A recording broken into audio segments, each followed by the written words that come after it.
네, 11시 터닝포인트 출발합니다. 외국인과 기관이 새해 들어 가장 많이 사들인 종목은 바로 삼성전자와 SK하이닉스입니다.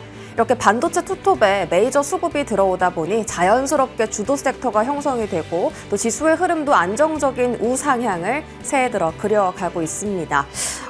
삼성전자가 어제 또 어닝 쇼크를 보였고 간밤에 미국 정치적 불확실성 리스크도 생겨났는데 그럼에도 불구하고 오늘 반도체가 또 잘 가는 이유는 여기서 얼마나 더 나빠지겠냐라는 쪽에 무게중심이 형성되고 있기 때문입니다.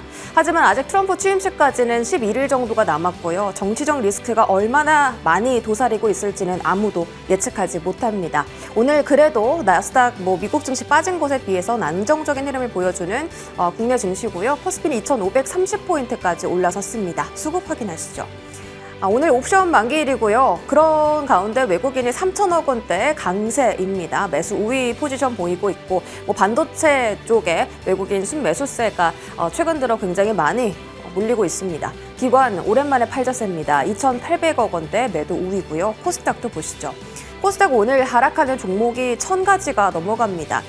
변동성은 좀 많이 강한데 사실 지수가 크게 빠지지는 않고 있어서 굉장히 하단이 1월 들어서 잘 잡혀가고 있다라는 느낌을 주네요. 외인 기관은 여전히 동반 매도입니다. 3거래일 연속이고요. 자, 외국인 순매수 리스트 확인하겠습니다. 오늘 반도체 투톱 나란하게 사드립니다. SK하이닉스 어제는 조정받더니 오늘 다시 5% 급등을 보이고 있죠. 이제는 정말 20만 원에 대한 돌파를 시원하게 해줬으면 좋겠는데 그러한 흐름이 또 다음 주에 나올 수 있을지 지켜보시고요. 자동차에 대한 관심도도 지대합니다. 기아와 현대차 동시에 사들이고 있습니다. 그 외에도 한화 에어로스페이스 그리고 삼양식품 이런 종목들 담고 있네요. 기관 순매수도 보겠습니다. 자, 기관 순매수에 많은 비중을 반도체가 좀 가져갑니다. 그런데 좀 특이한 점은 HBM 장비 같이 만드는 회사 중에 한화 인더도 사고 한미 반도체도 사고 있다는 점이 특이합니다. 유리기판 관련주가 최근 반도체 테마 안에서 가장 강한 움직임 보이는데요. 오늘 SKC가 2거래일 연속으로 두 자릿대 상승률을 기록하고 있습니다. 그런 가운데 JNTC가 기관 순매수 리스트에 올라갔어요. 유리기판 상용화가 되게 먼 이야기인 줄 알았는데 CES에서 SKC가 그 유리기판에 대한 실물을 공개를 하면서 이렇게 좀 좋은 흐름을 보이고 있고요. 자동차 안에서 부품주인 현대모비스가 1등 자리에 들어가 있습니다. 그리고 방어적 성격을 보이는 KT와 SK스퀘어도 이 자리에 지금 같이 들어가 있는데요. 오늘의 이런 순매수 리스트를 통해서 어떤 힌트를 보일 수 있을지 바로 알아보시죠. 출발하겠습니다.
네, 오늘 장 탑10의 한국투자증권 이프렌드예요. 김민진 차장 모셨습니다. 어서 오세요. 안녕하세요. 네, 최근에 반도체 분위기 진짜 좋아요. 그렇죠? 네. 오늘도 외국인이 반도체 투톱을 사고 있습니다. 바로 열어보시죠. 어떤 이야기들이 있을까요? 일단 수급에 대한 이슈는 확실히 가져가고 있습니다. 어제 하루 동안 2,700억 원을 넘게 샀는데 1월 들어서 지금 2일하고 7일을 제외하고 순매수 추이가 이렇게 위쪽으로 우상향 기조를 그려가고 있습니다. SK하이닉스 쪽에서도 외인 기관에 여러 순매수 포지션이 포착이 되고 있고요. 반도체 투톱을 가장 많이 담았어요. 하이닉스가 일단 1등이긴 해요. 삼성전자가 2등이고 아무래도 HBM에 대한 좀 강력한 모멘텀을 가지고 있는 하이닉스 쪽에 조금 더 러브콜을 보냈고 삼성전자는 그것보다는 이제 가격 메리트가 좀 두드러지는 종목으로 확인됩니다. 그리고 지수 끌어올리려면 삼성전자 사야죠. 네, 지금 바닥에서 그래도 좀 반등을 했잖아요, 사장님. 네. 그럼에도 불구하고 지금 구간에서는 저가 매수로 좀 보고 매수 접근해도 되겠습니까? 예, 참 어려운 부분이죠. 네. 왜냐면 이제 어제 같은 경우도 미증시의 대변수만 놓고 봤을 때는 사실 국내 증시가 올라가기가 쉬운 환경이 아니었다라고 좀 생각을 하고 있고요. 결국은 이제 그럼에도 불구하고 우리나라 증시가 올라오는 가장 첫 번째 이유는 결국은 이제 낙폭과대에 대한 인식 때문일 것 같습니다. 2024년도 기준자로 코스닥이 전 세계 주요 93개 지수 중에 92등 성과를 보였고요. 코스피 같은 경우도 거의 뭐 80등 후반대의 성과를 보이다 보니까 연초 1월 효과에 대한 기대, 그리고 이러한 가격적인 메리트, 그리고 대내적인 정책 요소에 대한 또 이벤트가 좀 조용해진다라는 요소, 이런 것들이 이제 국내 증시의 상승으로 연결되고 있고요. 이러한 부분들과 함께 아무래도 지수가 올라간다라고 한다면 방금 말씀 주셨듯이 국내 반도체 투탑 종목군들의 수급이 쏠릴 수밖에 없는 환경이기 때문에 이러한 부분들에 대한 움직임들이 연출되고 있는데요. 삼성전자의 잠정 실적은 사실 예상치를 크게 하회하는 부진한 실적이었고, SK하이닉스 같은 경우는 실적이 좋겠지만은 결국은 이제 반도체 업황 전체적인 측면에서의 굉장히 탄력적인 업황은 아니다 보니까 사실 추가 상승에 대한 우려감이 있는 것은 사실이라고 볼 수 있을 것 같습니다. 네. 그런데 이제 모 증권사에서 2019년도 1월 달의 시장 흐름과 지금 흐름을 비교해 놓은 리포트가 하나 나왔는데요. 2019년도 1월 달이면은 2018년도 4분기 실적이 발표되는 시점이었습니다. 그때 어떤 일이 있었냐면은 삼성전자의 4분기 실적 컨센서스는 13.9조 원이었는데요. 발표된 실적이 10조 원 초반이 나왔어요. 10.1조. 그러니까 어떻게 보면은 지금 실적과 비슷하죠. 네. 컨센서스를 크게 하회하는 실적이 나왔는데요. 그 당시에 단기적으로 1, 2개월간 삼성전자의 주가는 19%, SK하이닉스의 주가는 22%가 올라왔습니다. 그 얘기인 즉슨 이번에도 그때와 상황이 비슷하다라고 한다면은 삼성전자와 SK하이닉스의 단기적인 반등이 네. 조금 더 이어질 수 있겠다라고 해석을 할 수 있겠죠. 혹시 그 19년도면 코로나 걸렸을 때? 그 전이죠. 그 전해죠. 1년 전이군요. 맞습니다. 예. 2018년도 말에 이제 어떻게 보면은 우리나라는 미국과 중국의 관세 전쟁 때문에 가장 부진한 지수 흐름을 보였었던 시점이었고, 그 이후에 사실은 이제 삼성전자의 실적이 발표가 됐는데 이렇게 주가가 올라왔던 것인데요. 그때와 지금 동일한 상황이라고 한다면은 결국은 이제 이번 분기 실적이 최악일 것이다라는 기대감이 있다라는 거예요. 그러면은 레거시 반도체라든지 이런 것들이 전혀 반등을 하지 못하고 있는데 지금 실적이 최악이 맞냐라는 의문점이 생길 수도 있을 것 같습니다. 그런데 삼성전자의 실적을 놓고 보게 된다라고 하면은요. 1분기 같은 경우는 결국은 이제 삼성전자의 프리미엄 폰이 출시가 되는 시기입니다. 네. 그러니까 일반적으로는 실적이 좋아질 수밖에 없는 구간이라는 거죠. 거기에 더해서 메모리 반도체 같은 경우도 삼성전자의 메모리 반도체는 아무래도 이제 커머디티 쪽에 속해 있는 레거시 반도체 쪽의 비중이 높기 때문에 결국은 이제 중화권이라든지 이러한 아니면 글로벌 쪽의 스마트폰 판매량과 스마트폰 판매 업체들의 D램 재고량이 더욱더 중요하게 느껴지는데요. 잘 아시다시피 이제 어제 오후 4시경이었나요? 중국의 이제 발개위라고 하는데요. 이쪽에서 이제 중국의 추가적인 이구안신 정책에 대한 발표가 있었습니다. 네. 가전제품이 4개가 포함됐고 거기에 더해서 스마트폰과 스마트워치, 이러한 태블릿까지 포함해서 주요 제품군들이 이구안신 품목에 포함되는 모습을 보였다는 거죠. 그렇다라고 한다면은 스마트폰 업체들이 지금 D램 이 메모리 쪽에 대한 재고의 정책을 변화시킬 수 있고, 그렇다라고 한다면은 다운사이클에 대한 우려감이 있었던 메모리 쪽에 전반적인 가격 하락이 조금은 제한될 수 있다는 측면에서 봤을 때 현재 구간은 추가적인 반등이 조금 나올 수 있는 구간이다라고 좀 판단을 하고 있고요. 다만 이제 우리가 경계해야 될 부분은 이러한 기대 요소가 있음에도 불구하고 결국은 이제 트럼프 당선인이 1월 20일경 백악관에 입성한 뒤에 지금 얘기가 나오고 있는 강력한 관세 정책이라든지 이러한 부분들에 대한 부담감으로 환율에 대한 상승이 조금 더 나타나게 된다라고 한다면은 외국인들 같은 경우는 또 가차없이 차익 매물을 쏟아낼 가능성이 있다라는 점이거든요. 그래서 그 부분만 좀 조심을 하면서 단기적으로 반도체 기업들은 추가적인 상승을 조금 더 기대해보자, 이런 투자 전략을 드려보고 싶습니다. 단기적으로 반등은 더 가능한데 이제 길게 봤을 때는 너무나 넘어가야 할 산들이 많다라는 말씀이신 거죠. 네. 알겠습니다. SK하이닉스 같은 경우 또 추가적으로 질문 드려보고 싶은데요. 일단 뭐 CS에서 HBM3 B3 26단 공개했다. 한미 반도체도 뭐 최근 들어 너무 잘 가고 네. HBM 관련주들도 급등을 하는데 사실 하이닉스는 지금 몇 개월 동안 20만 원이라는 그 심리적인 그 저항선을 그죠. 뚫지를 못하고 있습니다. 20만 원 지금 조금 넘었는데 사실 내일 이거 또 떨어지는 거 아니야 이런 생각 들거든요. 가격적인 전략은 어떻게 보세요? 네, 사실 SK하이닉스의 실적은 지금 뭐 메모리 쪽만 있지만은 8조 원 이상의 실적을 추정을 하고 있고요. 이번 분기 삼성전자의 뭐 세부 실적이 나오지 않았지만은 메모리 쪽의 실적 추정은 3조 원이 넘지 않을 것으로 추정이 되고 있습니다. 양사 간의 실적 격차가 더욱더 커진 상황 속에서 올해 SK하이닉스의 실적을 위협하는 요소가 있을 것이냐를 생각해 보면은 저는 크지 않다라고 판단을 하고 있어요. 가장 큰 이유는 결국은 이제 이번 마이크로소프트가 올해 캐펙스 계획을 발표했듯이 결국은 플랫폼 관련 기업들은 AI의 헤게모니를 쥐기 위해서 결국은 달려나가야 된다는 거죠. 그리고 그 달려나가는 흐름이 나타났을 때 가장 수혜를 받을 수 있는 기업은 엔비디아, TSMC 두 개의 기업이라고 판단을 하고 있고 거기에 더해서 우리나라 같은 경우는 SK하이닉스가 당연히 그 수혜를 가장 많이 받을 것으로 전망이 되고 있습니다. 물론 절대적인 주가 레벨 그리고 삼성전자와의 밸류에이션 격차 이러한 부분들에 따른 중간중간에 나타날 수 있는 외국인들의 반도체 섹터 내에서의 비중 리밸런싱이라든지 이런 것들에 대한 우려를 할 수는 있겠지만은 SK하이닉스의 실적 그리고 성장성 이런 것들을 고려해 봤을 때 사실 심리적인 20만 원이라는 저항대의 벽을 또 돌파한 현재 시점에서 SK하이닉스의 걱정을 크게 할 필요는 없다라고 말씀을 드릴 수 있을 것 같고요. 작년 말부터 지속적으로 반도체 기업은 SK하이닉스를 보시는 게 맞다라고 언급을 드렸었기 때문에 그 투자 의견은 지속해서 좀 가져가 보도록 하겠습니다. 네, 내일의 흐름이 좀 중요할 것 같아요. 여기서 진짜 20만 원 뚫어지면 좋은데 가격적인 부분을 삼성전자에도 한번 적용시켜 본다면 네. 어제 모건 스탠리의 리포트에서 삼성전자의 목표 주가를 6만 5천 원으로 잡았고요. 뭐 엔비디아에서 우리가 마이크론 DDR7 쓴다는 거 실수했다. 네, 예. 삼성전자 하이닉스도 있는데 뭐 당연히 쓸 거다 이런 식의 발언을 했잖아요.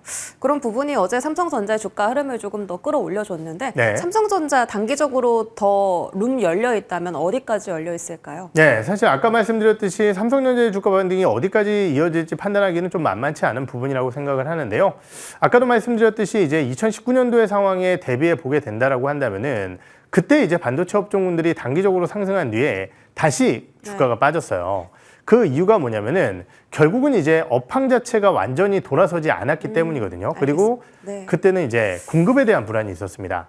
그런데 이번 시장에서는 공급에 대한 불안은 그때와 같이 크지 않을 것으로 전망이 되고 있지만은 수요 전망치가 빨리 올라오지 않을 것이다라는 측면에서 2019년도와 비슷하다라고 판단을 하고 있고 그렇다고 한다면 그때 당시에 삼성전자의 주가가 20% 가까이 올라왔는데 그때와 지금 삼성전자의 주가가 다른 부분이 있죠. 그때는 반도체가 좋아지면 삼성전자가 제일 많이 좋아질 거야라는 기대감이 있었지만은 지금은 그 기대감이 적다라는 측면에서 20%의 상승률을 모두 다 적용하기에는 좀 어렵다라고 판단을 하고 있고요. 그렇다고 한다면은 단기적인 저항대 구간은 아무래도 이제 6만 원 선까지는 좀 볼 수 있겠지만은 그 위쪽 같은 경우는 그 외에 실적이나 아니면은 HBM 진입이라든지 이러한 추가적인 이벤트가 필요하지 않을까 이렇게 판단을 하고 있습니다. 네, 뭔가 심리적인 문제가 있네요. 센티멘트의 문제가 있고 그 19년도와 비교했을 때 삼성전자 단기 반등 가능하다고 하셨지만 결국은 반도체 업황이 어떻게 회복되느냐가 관건이다라는 말씀해 주셨어요. 자, 장비주, 부품주들이 최근 들어 진짜 잘 가고 있습니다. 워낙에 뭐 신저가 찍은 종목들도 많고 그 가격적으로 굉장히 저가 메리트가 있는 종목이 많았는데 HBM, 뭐 ASIC 그 관련 종목들뿐만이 아니라 밸류체인 단 종목들에서도 눈에 띄는 종목이 많습니다. 이 안에서 이제 한미반도체 얘기를 안 할 수가 없겠는데 하이닉스가 이제 엔비디아에 계속 그 수혜를 얻어가면서 한미반도체가 장비 수주를 더 받아갈 거다라는 이야기 계속 나오고 있거든요. 다시 한번 20만 원대 돌파 가능할 수 있을까요? 네, 한미반도체는 사실 SK하이닉스양 기대 요소 자체야 뭐 기본적으로 이제 깔고 가는 내용이었다라고 판단을 하고 있고요. 네. 최근에 이제 마이크론 테크놀로지가 또 HBM 쪽에서 강력한 투자의 의지를 밝히고 있죠. 실제적으로 이제 어제 싱가포르 공장의 기공식에 한미반도체 쪽 임원진이 참여를 하면서 결국은 이제 마이크론 테크놀로지와 이에 따른 투자와 이에 따른 한미반도체의 여러 장비들에 대한 진입 가능성을 더욱더 높여나가고 있다고 볼 수 있을 것 같습니다. 한미반도체가 우려가 됐었던 부분은 결국은 이제 지난 3분기 실적 발표와 함께 나타났었던 4분기 실적 공백에 대한 우려 때문이었거든요. 그런데 결국은 이제 4분기 실적 발표가 얼마 남지 않은 상황이다라고 한다면은 오히려 한미반도체는 이 실적과 함께 앞으로는 기대감이 더 커질 수 있는 측면이라는 부분에서 이러한 주가 상승이 조금 더 이어질 수 있을 것이라고 판단을 하고 있고요. 결국 이제 반도체 소부장도 여러 차례 말씀드렸듯이 우리는 SK 하이닉스 밸류체인 내에서 투자의 전략을 찾는 게 현재로서는 조금 더 안전한 투자 전략이 아닐까 이렇게 말씀을 드려보도록 하겠습니다. 알겠습니다. 밸류체인 안에서 뭐 가장 주목하는 종목도 있습니까? 한 네, 가지만. 가장 중요한 기업은 뭐 역시 이제 한미반도체라고 저는 판단을 하고 있고요. 네. 뭐 테크잉이나 주성 엔지니어링 이런 기업들도 대안으로서 좋은 선택지가 될 것 같습니다. 알겠습니다. 반도체에 대한 힌트 들어봤고요. 저희 바이오로 넘어가겠습니다. 유리기판 체크해야죠, 참. SKC가 그 글라스 기판에 실물을 공개했습니다. 네. 이쪽에 대한 시세가 좀 많이 나오고요. 엔비디아가 뭐 SK 하이닉스한테 직접적으로 유리기판 이야기까지 했다라는 설도 돌고 있어서 유리기판 쪽도 체크 부탁드릴게요. 네, 우리가 이제 작년도를 생각해 보면은 사실은 이제 HBM뿐만이 아니라 뭐 듣도 보지 못했었던 CXL이라든지 네. 그때 당시도 이제 유리기판 그리고 그때 당시에는 또 액침냉각과 같은 반도체 범반도체 섹터들이 돌아가면서 테마를 형성하면서 주가가 강세 흐름을 보였어요.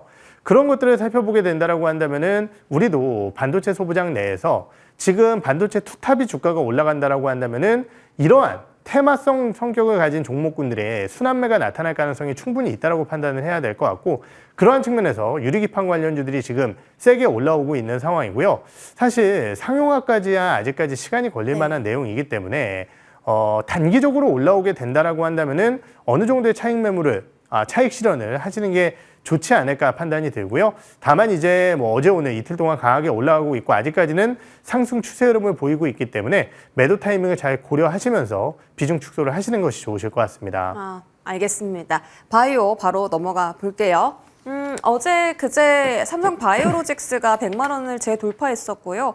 JPM 헬스케어 컨퍼런스에 대한 기대감이 계속 가까워지고 있습니다. 바로 다음 주다 보니 여기서 좀 전략을 잘 세워야 될 것 같거든요. 네. 팔아야 할까, 사야 할까, 어떻게 보십니까? 네, 사실 이제 저희가 정말 실적을 올리는 해외 네. 쪽 수출을 만들어내고 있는 CMO나 CDMO 업체들 같은 경우는 현재 환율의 흐름이라든지 이런 것들을 고려해 봤을 때 뭐 삼성 바이오로직스의 4분기 실적 흐름 자체도 크게 문제 없이 지나갈 가능성이 높다라고 생각을 하고 있고요. 올해 기준자로 전반적인 공장의 가동률이 높아지면서 올해도 실적 호조 흐름은 이어질 것으로 전망을 하고 있습니다. 다만 이제 우리가 바이오라는 섹터 전반적으로 봤을 때는 이러한 부분들을 한번 생각을 해봐야 될 것 같아요. 결국 이제 우리가 시장이 올라가기 위해서는 반도체가 필요해 이렇게 얘기했던 것처럼 결국은 이제 우리나라의 대표 성장 테마가 뭐야라고 하면은 결국 머릿속에 가장 먼저 떠오르는 것은 바이오 섹터입니다.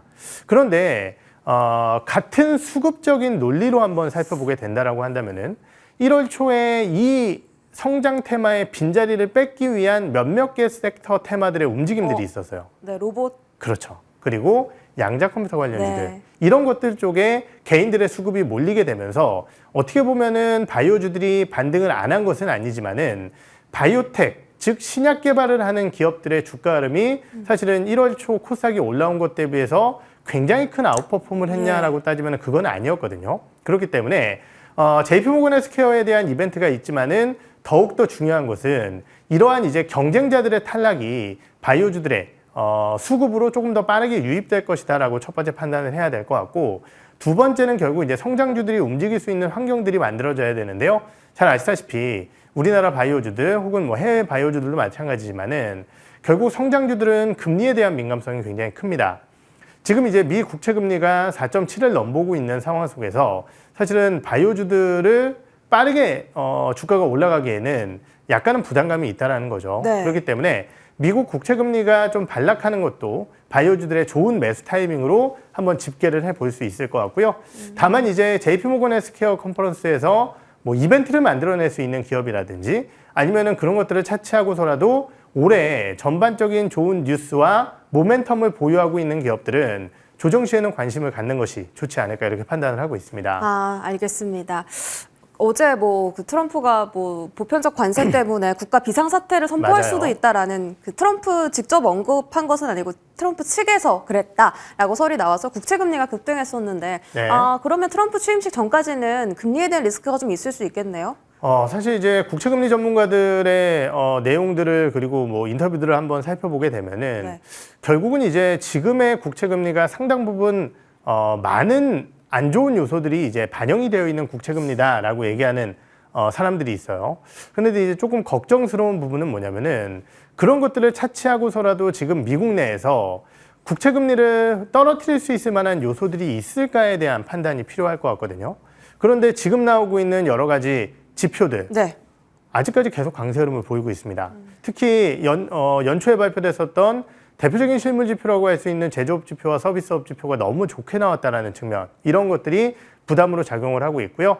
거기에 더해서 이제 트럼프발 불확실성이 아직까지 이어지고 있는 구간, 거기에 더해서 미국 내부적으로도 지금 이제 단기 국채를 너무 많이 발행을 했기 때문에 지금 10년물이나 30년물 응찰이 굉장히 자주 이뤄질 거예요.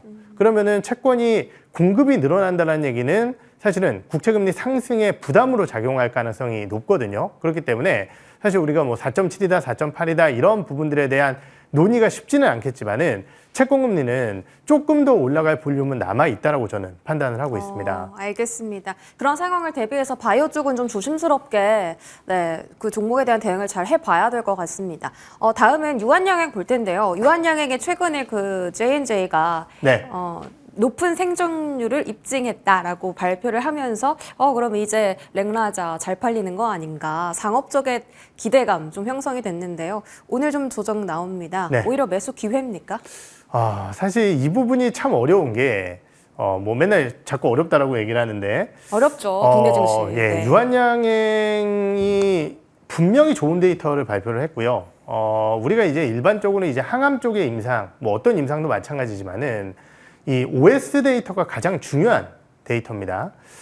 그렇기 때문에 이제 이 데이터를 경쟁약물 타그리소 대비해서 12개월 이상 늘려놨다라는 얘기는 동사 치료제에 대한 1차 치료제의 뭐 기대감들, 그리고 네. 앞으로의 전반적인 판매량의 증가 가능성, 이런 것들을 점칠 수 있게 만들어주는 요소고, 그러한 기대감들이 반영될 수 있는 시기이기 때문에 유한양행의 주가는 제가 보기에는 조금 더 상방을 보는 것이 맞다라고 판단을 하고 있어요. 다만 이제 우리가 어떤 신약이 나오든 결국은 이제 처방률 데이터가 나오기 시작을 했을 때는 사실은 시장에 실망과 환호가 공존을 하게 되는데 일반적으로는 실망이 많습니다. 네. 그 이유는 뭐냐면은 낙관적 편향에 기대해서 데이터들을 좀 추정을 하기 때문이죠. 그렇기 때문에 지금은 아직까지는 이제 이런 것들의 판매가 조금 기대감으로 작용을 하고 있는 시기이기 때문에 아직까지 유한양행에 대한 기대감을 조금 더 높여나갈 수 있는 시기겠지만은 실제 판매 데이터들이 좀 나오게 됐을 때는 유한양행이 단기적으로 조정을 받을 수 있기 때문에 그런 것들을 좀 조심을 해야 될 것 같습니다. 네, 유한양행은 일단 조금 더 갈만한 힘이 있다라고 언급해 주셨고요. 최근 시장에서 진단키트 테마가 또 움직이는데요. 중국의 바이러스 이슈가 또 한 번 부각이 됐습니다. 이쪽에 대한 시선은 어떠십니까? 사실 이쪽 같은 경우는요, 뭐 예전 이제 코로나 진단키트 관련주들과 좀 비슷하다고 생각을 해요. 분명히 이제 그때처럼 장기적으로 갈 확률은 저는 높지 않다라고 생각을 하고 있고, 그 이후에 해당 기업들의 주가가 어땠는지 생각해 보면은 결국은 상승분을 대부분 다 반납을 했다라는 측면에서 저는 뭐 최근에 이제 수젠텍이나 메가 ECS 이런 호흡기 질환과 진단키트 관련주들 좋은 주가 흐름을 보여주고 있지만은 이 기업들을 중장기적으로 투자하는 것보다는 단기적으로 하루 이틀 정도의 데이 트레이딩 전략으로 좀 가져가시는 게 좋으실 것 같고, 저는 뭐 현재 시점에서는 그렇게 왜냐면 이제 뉴스가 또 상당 부분 많이 나왔기 때문에 네. 지금 상황에서 좀 매수하는 전략 자체는 부담스럽지 않을까 이렇게 판단을 하고 있습니다. 알겠습니다. 단기적으로 보자. 마지막으로 오늘 외인기관 순매수 리스트에 들어있는 자동차 한번 체크해보죠. 전기차 안에서 그 보조금 최초로 이제 현대차, 기아가 리스트에 이름을 올렸고요. 현대모비스도 부품주 안에서 오늘 기관 순매수 리스트 1등에 들어가 있습니다. 이에 대한 주가 흐름은 어떻게 될까요? 네, 오늘 뭐 아마존에서 이제 온라인 판매한다라는 네. 뉴스 소식도 자동차의 주가 반등을 좀 이끌고 있는 상황이고, 지난 12월 달에 이제 미국 판매 데이터, 그리고 작년 연간 기준으로서의 판매 데이터는 좀 아쉬웠지만은 현대기아가 발표했었던 25년도 판매 가이던스 이런 것들을 살펴봤을 때는 현재 현대기아의 주가는 분명히 저평가되어 있다고 보는 게 저는 맞다라고 생각을 하고 있고요. 다만 올해 가이던스를 제가 기억하기로 아마 2% 상향으로 제시를 했던 걸로 기억을 하고 있는데 이런 상황이라고 한다면은 사실 우리가 뭔가 어마어마한 실적의 성장 이것이 아니라 실적의 방어 정도거든요. 네. 그렇다라고 한다면 자동차 섹터 내에서는 저는 현대모비스에 대한 투자 전략을 가져가시는 게 맞다라고 생각을 하고 있고요. 2020년, 21년부터 현대차가 해외 쪽에서 약진을 하기 시작을 했습니다. 이러한 판매 차종들이 결국은 현대모비스의 AS 사업부의 실적을 끌어올릴 것으로 전망이 되고 있고 실제적으로 지난 3분기에 현대모비스 굉장히 좋은 실적을 만들어냈기 때문에 자동차 쪽에서는 기존에는 완성차 전략을 많이 말씀을 드렸다라고 한다면은 앞으로는 현대모비스 투자 전략을 좀 가져가 보시는 것이 좋으실 것 같습니다. 가격적 메리트가 또 밸류 측면에서 자동차가 되게 낮다라는 평가도 받는데 네. 그런 거 하나 보고 좀 접근하는 것은 아닙니까? 네, 결국은 이제 말씀드렸듯이 주식이 밸류에이션이 낮다고 해서 주가가 올라가는 건 아니기 때문에 저는 그 중에서도 실적 성장을 기대할 수 있는 현대모비스를 좀 말씀을 드리고 싶습니다. 알겠습니다. 한국투자증권 김민진 차장과 함께했습니다. 고맙습니다. 네.